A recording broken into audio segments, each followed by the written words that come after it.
ये सच्ची घटना है जम्मू कश्मीर के कुपवाड़ा सेक्टर की। इंडियन आर्मी के 15 जवान अपने मेजर के नेतृत्व में हिमालय की ऊंचाइयों में बनी आर्मी पोस्ट जा रहे थे।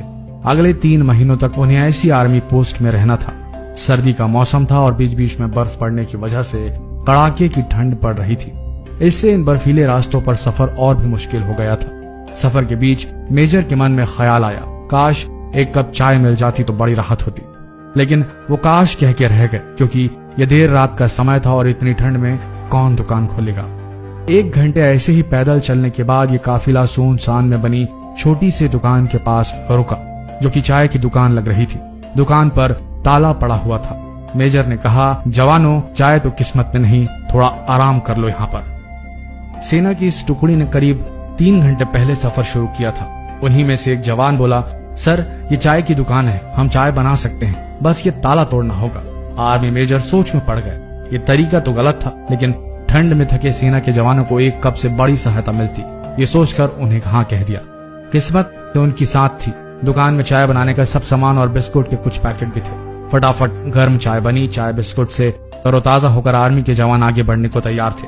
मेजर ने सोचा, उन्होंने दुकान तोड़ी है और बिना दुकान के मालिक की आज्ञा के चाय बिस्किट लिए हैं, लेकिन हम कोई चोर मंडली नहीं है, हम तो इंडियन आर्मी की सोल्जर हैं।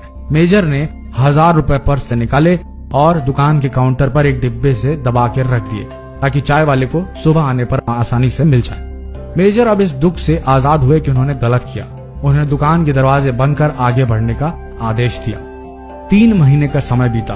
आर्मी की इस टुकड़ी ने बड़ी जिम्मेदारी और सजगता से आर्मी पोस्ट पर ड्यूटी निभाई। सबसे अच्छी बात यह थी कि इस दौरान हुई कई झड़पों के बावजूद सभी सही सलामत थे। अब समय आ गया था कि अगली टीम उनकी जगह लेने आए। वो दिन भी आ गया। उस टुकड़ी ने आर्मी टुकड़ी को जिम्मेदारी सौंपी और वापसी को निकल पड़े। संयोग से वो फिर से उसी दुकान पर रुके। इस बार दिन का समय था। दुकान खुली थी और चाय वाला मौजूद था। चाय वाला एक बूढ़ा व्यक्ति था। इतने सारे ग्राहकों को एक साथ देखकर वो बहुत खुश हुआ। सभी को उसने चाय बनाकर पिलाई और नाश्ता दिया। मेजर चाय वाले से बात करने लगा। मतलब वो कह रहा था, कब से ऐसे सुनसान जगह पर दुकान चला रहे हैं आप? बूढ़ा अपने अनुभव और कई कहानी को बताने लगा। बूढ़े की हर कहानी में भगवान का एहसान जताना था और विश्वास की बात ज्यादा थी। एक जवान बोल पड़ा, अरे बाबा, अगर भगवान हर जगह है तो उसने आपको इतना गरीबी में क्यों रखा है? ऐसा मत बोलो साहब, भगवान वाकई हर जगह में है, मेरे पास सबूत है। चाय वाले ने कहा, अभी 3 महीने पहले की बात है।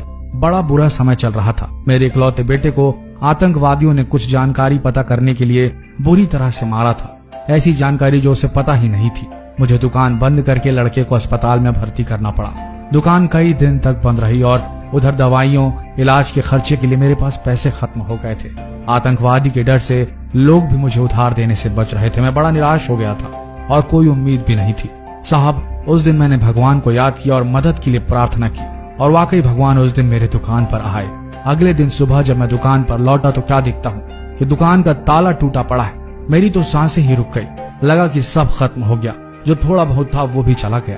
तभी मेरी नजर काउंटर पर पड़े डिब्बे पर पड़ी, जिसके नीचे 1000 रुपए रखे थे। आप अंदाजा नहीं लगा सकते उस दिन मेरे लिए उन रुपयों की क्या कीमत थी। भगवान होते हैं साहब, बिल्कुल होते हैं। चाय वाले की आंखों में गहरे विश्वास की चमक थी। सभी जवानों की आंखें मेजर की आंखों से मिली। मेजर समझ गए और इशारे में ही सबको आदेश दिया कि कोई कुछ नहीं बोलेगा। मेजर साहब उठे, चाय का पैसा दिया और बूढ़े से हाथ मिलाकर बोले, सही कहते हो बाबा, वाकई भगवान होते हैं। और हाँ, चाय के लिए शुक्रिया, आपकी चाय बहुत अच्छी थी। सभी जवानों की आंखें मेजर की आंखों से मिली, जो कि थोड़ा नम हो चली थी। पहली बार उन्होंने अपने मेजर की आंखें नम देखी। सेना के जवानों के लिए उस रात वो दुकान भगवान की कृपा बनी और अगली सुबह बूढ़े चाय वाले के लिए मेजर साहब खुद भगवान का रूप बने। आपके साथ भी कभी ऐसा जरूर हुआ होगा दोस्तों। आपको भगवान की बहुत जरूरत आन पड़ी होगी और आपके लिए भगवान किसी न किसी रूप में आए होंगे। भगवान हर जगह हैं और ये भी सच है कि कई बार आप ही किसी के लिए भगवान का रूप बन सकते हैं। अगर आप कभी भी किसी भी मौके पे कैसे भी मदद कर सकते हैं तो जरूर करें। आपको अंदाजा भी नहीं होगा कि कभी कभी आपकी छोटी सी मदद किसी के लिए खुशियों का समंदर बन सकती है। ऐसी कहानियों को सब तक पहुंचाना चाहिए ताकि कोई भी इंसान अपने आप को अकेला महसूस ना करे और भगवान पे विश्वास और गहरा सके। ऐसे ही बेहतरीन वीडियोस के लिए जुड़े रहे हमारे पेज के साथ। धन्यवाद।